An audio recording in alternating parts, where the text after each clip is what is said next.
Baik, Bu. Silakan duduk, Mbak. Baik, Bu. Oh iya, Mbak Nini gimana kabarnya sekarang? Alhamdulillah saya baik, Bu. Oh iya, kabar orang tua gimana? Orang tua juga alhamdulillah baik. Bagaimana dengan kabar Ibu? Alhamdulillah, Mbak, saya juga baik. Oh iya, kita udah lama ya, Mbak, nggak ketemu. Iya, Bu, setelah lulusan kemarin saya tidak pernah bertemu dengan Ibu. Oh iya, kan Mbak Nini sekarang udah lulus nih. Kesibukannya apa, Mbak, di rumah? Di rumah sekarang saya bantu-bantu orang tua sih, Bu, seperti menyapu, mengepel, memasak, dan membereskan rumah yang lainnya, Bu. Oh, lebih santai ya, Mbak. Mm-mm. Oh iya, Mbak Nini kemarin kan menghubungi saya ya. Kira-kira ada apa nih? Iya, Bu, saya menghubungi Ibu karena ada sesuatu hal yang ingin saya bicarakan dengan Ibu. Hmm. Oh iya, sebelum kita melakukan proses konseling ini, saya ingin menyampaikan, Mbak, mungkin kita konseling sampai jam 2 saja ya, Mbak. Soalnya nanti saya ada rapat. Mbak Nini setuju? Baik, Bu, saya setuju. Karena kita hanya memiliki waktu 25 menit saja, kita gunakan waktu ini sebaik mungkin ya, Mbak. Iya, Bu, baik. Kalau boleh tahu, apa nih yang ingin Mbak Nini sampaikan pada saya? Begini, Bu, bahwa saat ini saya merasa tidak memiliki kesempatan untuk melanjutkan kuliah, Bu. Tidak memiliki kesempatan, Mbak. Iya, Bu, dari dulu saya ingin kuliah, tetapi semuanya tidak berjalan dengan baik, Bu. Gitu ya, Mbak. Iya, Bu. Jadi dari dulu saya menginginkan untuk kuliah di perguruan tinggi negeri dengan jurusan psikologi, Bu. Tetapi setelah saya mengikuti tes seleksi masuk PTN, saya ditolak, Bu. Memangnya kenapa Mbak Nini sangat menginginkan masuk di jurusan itu?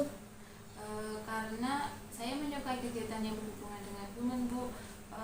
Dari dulu saya juga mengikuti organisasi, Bu, baik organisasi di sekolah ataupun di luar sekolah. Selain itu, orang tua saya juga berharap kalau saya masuk di jurusan psikologi, Bu. Sepertinya Mbak Nini sangat merasa kecewa ya, Mbak. Iya, Bu, betul. Saya merasa kecewa sekali, Bu, karena tidak bisa masuk di PTN dan ditolak di jurusan psikologi, Bu. Ditambah orang tua saya juga menginginkan saya supaya masuk di jurusan psikologi, Bu.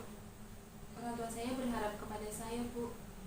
Saya memahami betul perasaan Mbak Nini saat ini. Setelah saya lihat, ternyata yang diterima di jurusan psikologi itu kebanyakan waktu SMA mengambil jurusan IPA loh, Bu. Padahal kan saya berpikir kalau jurusan psikologi itu berkaitan dengan sosbud, makanya saya memutuskan untuk mengambil jurusan IPS, Bu, waktu di SMA. Oleh karena itu saya merasa layak, Bu, kalau mengambil jurusan psikologi ketika kuliah nanti.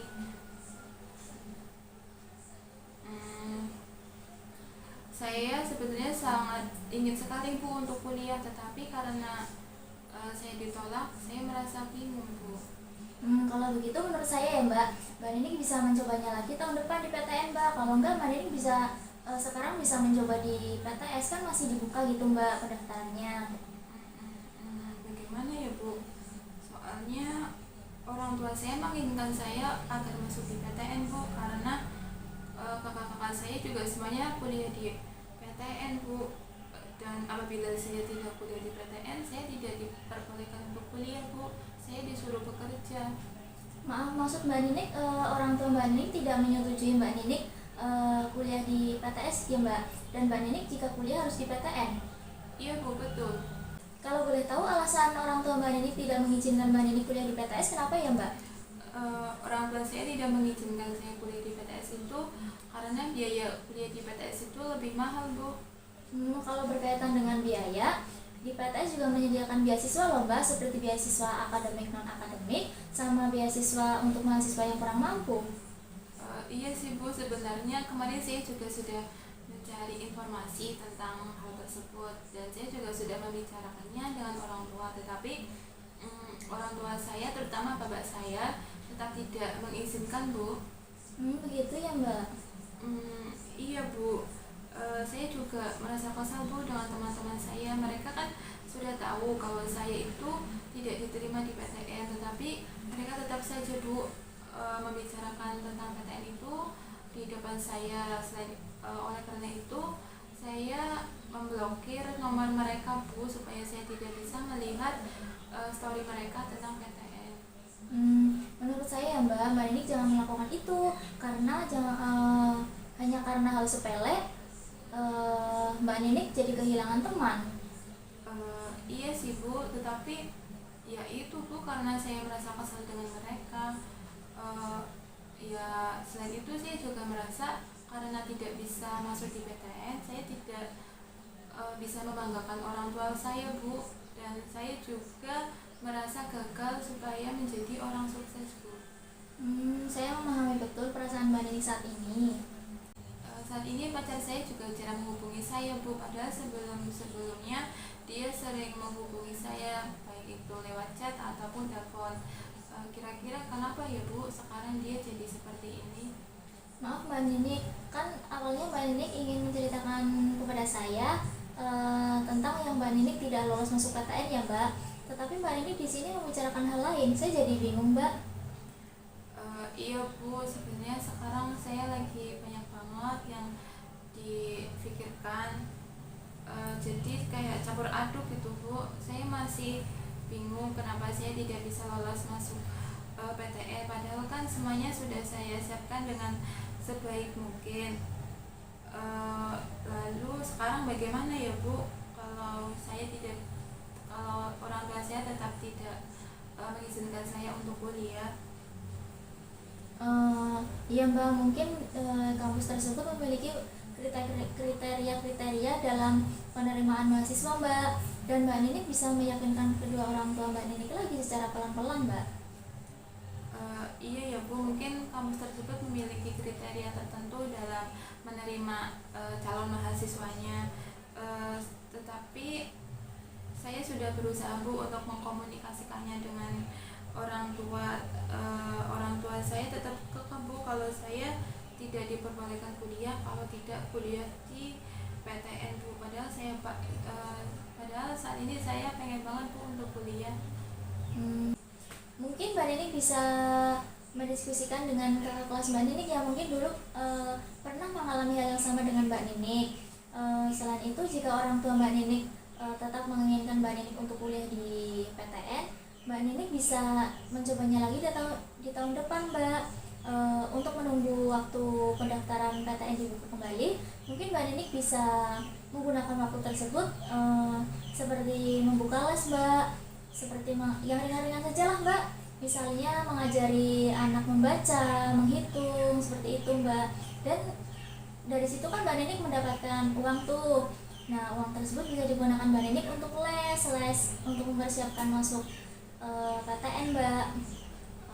Benar juga ya Bu apa yang dikatakan oleh Ibu. Mungkin dengan cara tersebut orang tua saya akan memperbolehkan saya untuk kuliah Bu.